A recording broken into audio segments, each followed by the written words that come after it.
अस्सलाम वालेकुम दोस्तों, ये परकिन 400 सीरीज़ जोड़ा इंजन है 4 सिलेंडर 404d gn सीरीज़ ये उड़ी क्रैंकशाफ्ट है।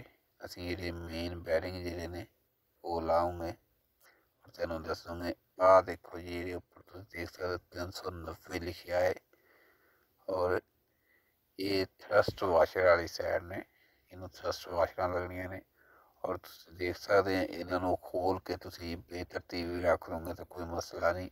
ये उपर एक नंबर लगा होंगे, हर एक तो मुख्तलिफ नंबर हो सकता है। उत्ते 390 इतने 380 इसते उत्ते तुम देख लो 370 370 और एड़े उपर देख लो 360 इतने भी उपर भी 360। ये हो सकता है हर इंजन के उत्ते नंबर ये मुख्तलिफ हो।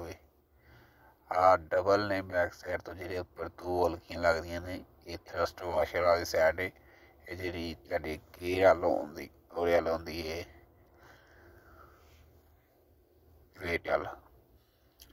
जिहड़ा 390 ने वो थ्रस्ट वाशर वाला है, 380 उस तो अगला है, 370 उस तो अगला है और जो 360 है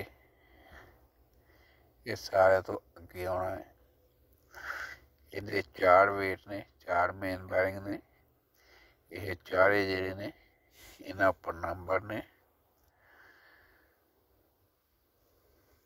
हुण असीं तैनूं ये 390 जिहड़ा है इतों सीधे इन्हों तरतीब नाल रख लूँगे 390 380 370 360 और इन्हों दे असीं जिहड़ी बैरिंग है वो लगाओगे। आ जिहड़ा सादा प्लेन बैरिंग है ये अंदर लाइन नहीं लगी, कट नहीं लगा, इनू असी वड्डा हिस्सा जिहड़ा है उहदे अंदर बिठाउणा है जिहदे पिछे बैक साइड ते बोल्ट या एलकियां लगदियां ने। जिहड़ा आ कट वाला है जिहदे विच लाइन लगी हुई है, ये कट वाला हिस्सा जिहड़ा है ये असी उपर वाली साइड ते बिठाउणा है। इन्हें उपर आना है, उन्हें नीचे आना है, उन्हें थले आना है, इन्हें उत्ते आना है। ये जो बैरिंग है मेन बैरिंग असी ये पूरे सैट के बैरिंग इदा लगाओगे ताकि जिहड़े तरतीब के नाल बैरिंग सारे लग जाए और इन्हों खुशक लाया करो ताकि जो थले आयल वो ना लाया करो। बाद दोस्त की करते थल्ले साइड ते इन्हों आयल ला देंगे ने।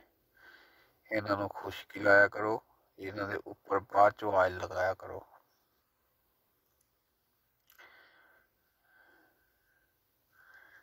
असीं इन्हों सारिया के मेन बैरिंग लगा दूंगे और तुम देख सकते हो कि हर एक का जिहड़ा है तरतीब वाइज असीं इन्हों रखा हुआ है कि जिहड़ा थल्ले वाला हिस्सा है उहदे विच प्लेन लगाना है बिल्कुल जिहड़ा साफ है और जिहड़ा दूसरा है उपर वाला हिस्सा उहदे अंदर कट वाला जिहदे अंदर झड़ी बनी हुई है ताकि आयल की जिहड़ी सप्लाई है उन्होंने सही मिले।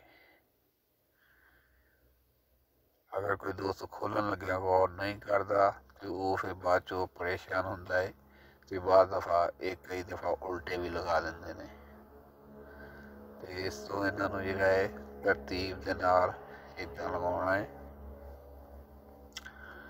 असीं ये हुण इस टाइम जिहड़े 4 ने, ठीक है, चारों के मेन बिगन लगाते ने, इन्होंने जॉन लाते ने और ये एक सैट दे विच 2 लगते हैं। ये दोवां ला के ते एक सैट बनता है। ये पहला हिस्सा थ्रस्ट वाशर वाला ने, असीं इनू बैक साइड ते जिहड़ा फ्राई व्हील होंदा है वो साइड ने ये थ्रस्ट वाशर वाला हिस्सा है जिते 390 लिखा है और ये उपर थ्रस्ट वाशर लाने का तरीका है ने इनू 3 थ्रस्ट वाशर लगदियां ने। ये अंदर 3 थ्रस्ट वाशर लगदियां ने, 4 थ्रस्ट वाशर नहीं लगदियां, ओरिजिनल 3 लगदियां ने। आ 2 जिहड़ियां कट वालियां लगदियां ने और एक जी वो प्लेन लगती है। अज इन्हों के दोवां साइडों से कन्न निकले ने, दो कन्ना वालियां लगदियां ने, एक प्लेन लगती है। आ तुसीं हुण दोस्तों देख लो, इस साइड ते आ कन्न वाली लगनी है और दूसरी साइड ते आ जिहड़ी प्लेन है इन्हें बहना है। और ये दोनों जिहड़ियां है ये जिधर साडा फ्राई व्हील ने ये उधरली साइड ते आउणियां है। ये दोनों जिहड़ियां है इन्हां फ्राई व्हील वाली साइड ते आउणा है और जिहड़ी तीसरी है उन्हें अंदर वाली साइड फ्रंट पुली वाली साइड ते आउणा है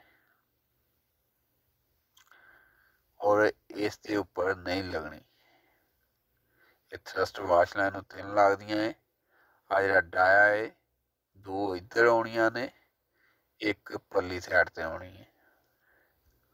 असीं हुण क्रैंक दे विच जिहड़ा है इन्हां नूं फिट करता है सारे मेन और असीं इन्हां नूं बोल्टां नूं हुण टाइट भी करता है। आ तुसीं नंबर देख लो, ये नंबर तरतीब वाइज ने सारे रखे हुए।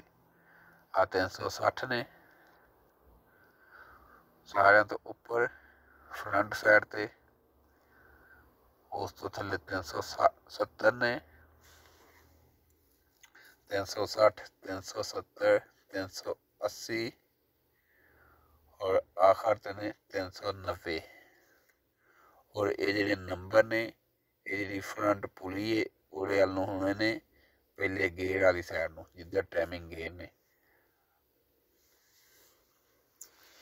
ये पूरे असीं लाते ने, साडी जिहड़ी क्रैंक शाफ्ट दे मेन ने वो टाइट हो गए ने, वो बज गए ने। हुण जिहड़ा असीं इहनूं क्रैंक नूं फिट करोगे वो असीं अलग तो वीडियो बनाओगे।